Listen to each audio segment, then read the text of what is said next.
Friday the 28th of September 2013. The rate is 5.57 yuan to the Australian dollar. Now I'm heading to the Forbidden Palace again. It's Saturday, I'm back in Tian'anmen Square. Security is pretty tight here, and this looks like the army coming here too. There's police everywhere. Check your ID. Not mine, but the Chinese. It's a pretty hazy day today. I'm going up to see the Forbidden City, but some girl here is trying to talk me to go and see calligraphy. Being a Saturday, there's a heap of people here on Tian'anmen Square. That's the square in the background, a hazy day. And in the distance there is Mao's mausoleum. Suddenly, fountain show.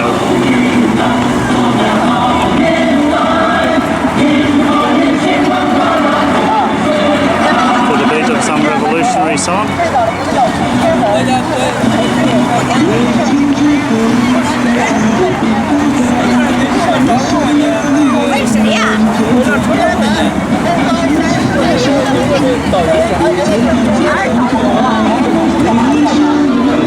Palace. Across the road is actually Parliament House and Tian'anmen Square.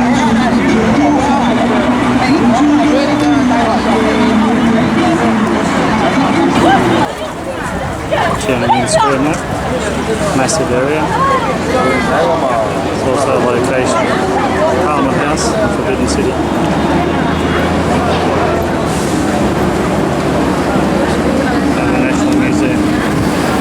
So I'm now standing on Tian'anmen Square, which is opposite the Forbidden Palace, and this is where the new republic was proclaimed by Chairman Mao on the 1st of October 1949. And this is looking down Tian'anmen Square, and that in the background is part of the preparations for the celebrations on the October 1st. Biggest in the world, and next to Tian'anmen Square is the National Museum, which is the largest museum in all of Asia. So I'll get to see that in the next couple of days. Just to show everyone it's in the 21st century, at the end of Tian'anmen Square is this monstrous screen, about 50 metres long, with another one alongside it, over there. So here we are in Beijing, Tian'anmen Square. If we look in the distance here, this is the People's Parliament.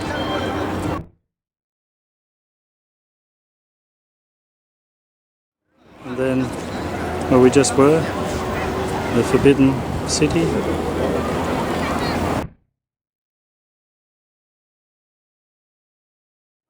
It is much bigger than I thought, because I was only looking half of it.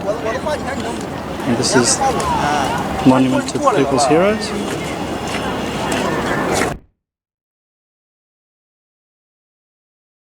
In the distance is Beijing Museum.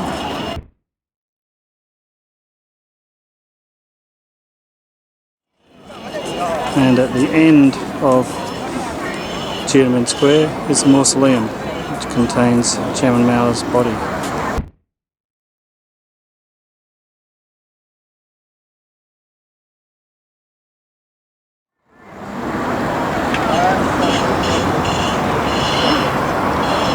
And a sculpture here showing the people's heroes.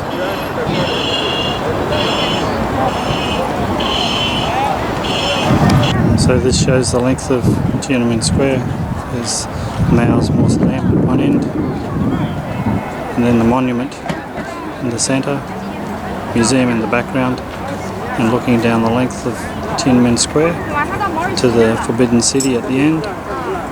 There's the Forbidden City, called the Forbidden City because commoners were forbidden to enter up until 1925, and now it's called a museum. However, the Chinese still refer to it as the Forbidden City. Just found out that Chairman Mao stood here in front of the Forbidden Palace to proclaim the Republic, and on the left hand side the sign says "Long live the Chinese Republic," and on the right hand side "Long live the unity of peoples of the world," or words to that effect. Just entering the Emperor's ancestral temple, which is part of the Forbidden City. Just come inside the entry to Forbidden Palace. This, of course, was forbidden to the public.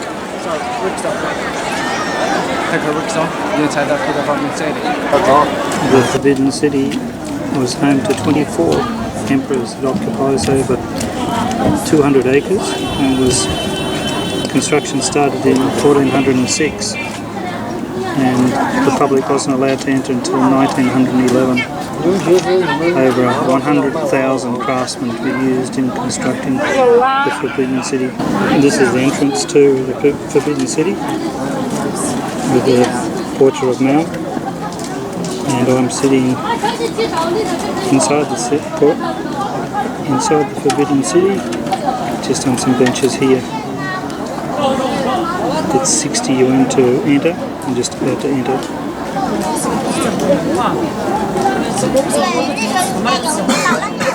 As you can see, there's a moat surrounding the Forbidden City. It's also called Temple Palace. Outside the wall is a 52-metre wide moat around the Forbidden City. This is the Marian Gate, or the front gate, entrance into the Forbidden City.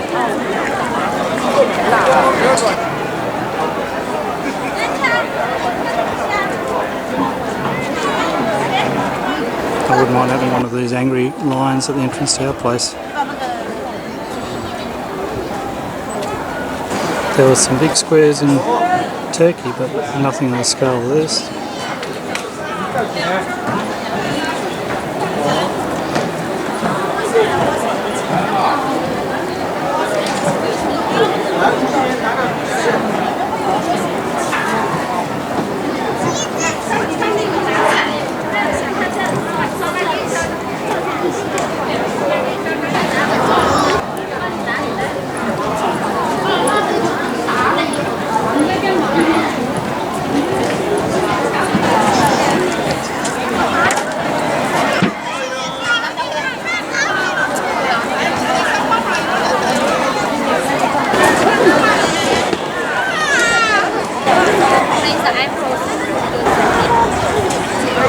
These huge copper and iron vats were used as a firefighting equipment, filled them with water and used if they put any fires in the palace. And in winter they used to cover them with blankets to stop the water from freezing. From here we can also get a good idea of how vast this one square is. It's only a small part of the palace, just one of the squares. Now I'm to the far south part of the palace, and to this section here at the top of the picture. This section here, and then we go down here through a section of the wall. Instead of leaving, I think I'll go to one of the outer sections. We're in the intersection of the palace. The outer section has the wall and the moat. I'll see if I can get down there. Not many people in this bottom section. And I found some emperors and some empresses or dowagers. Excuse me, This iron gate was constructed in 1420. It would be easy to get lost in this palace, or complex of palaces. I'm trying to get to the outer wall, but it seems to be blocked off. I'm now located up in this area here, which has its own square. The colour of the walls is interesting because it's very similar to the colour of the walls in Marrakesh.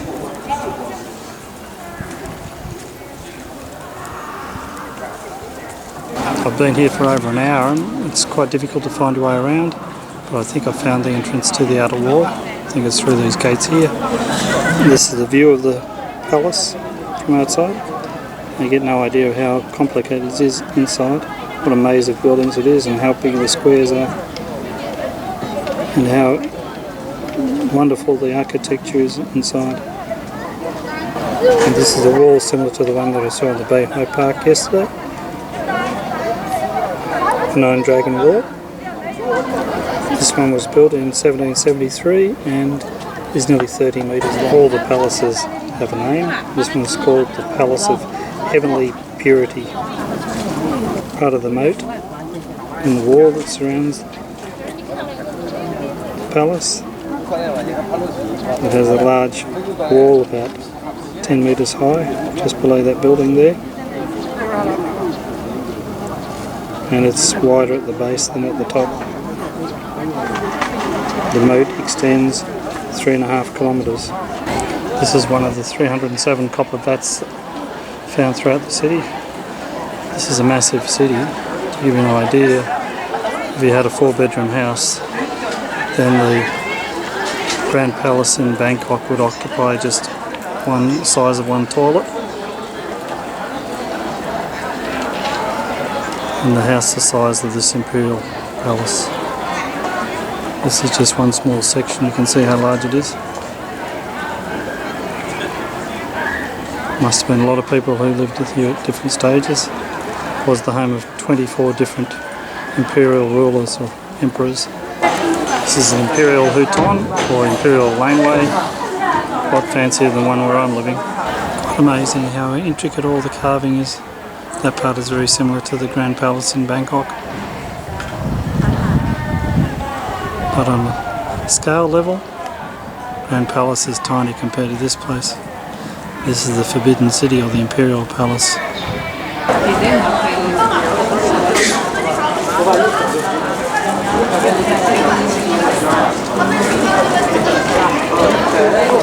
I'm now at the northern end of the complex of the Forbidden City, which really is a city. It's massive in size.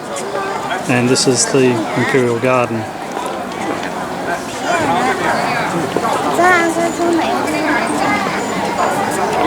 This is about 10% of the garden.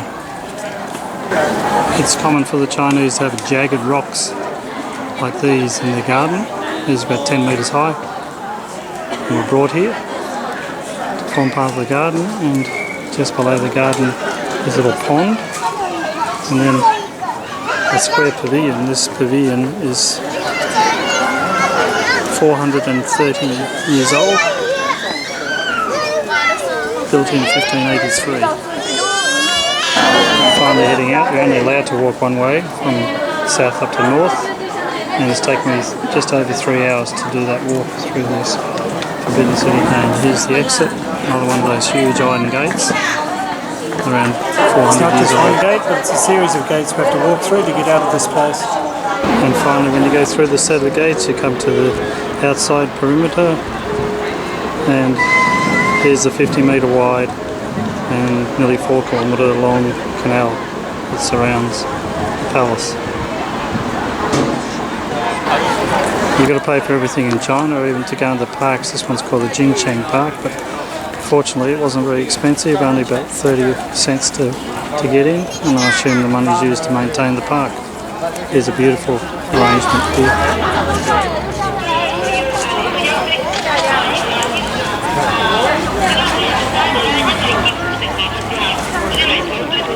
For a flat city, there seems to be steps everywhere. Just heading up to the gate on top of the hill here to get a view over.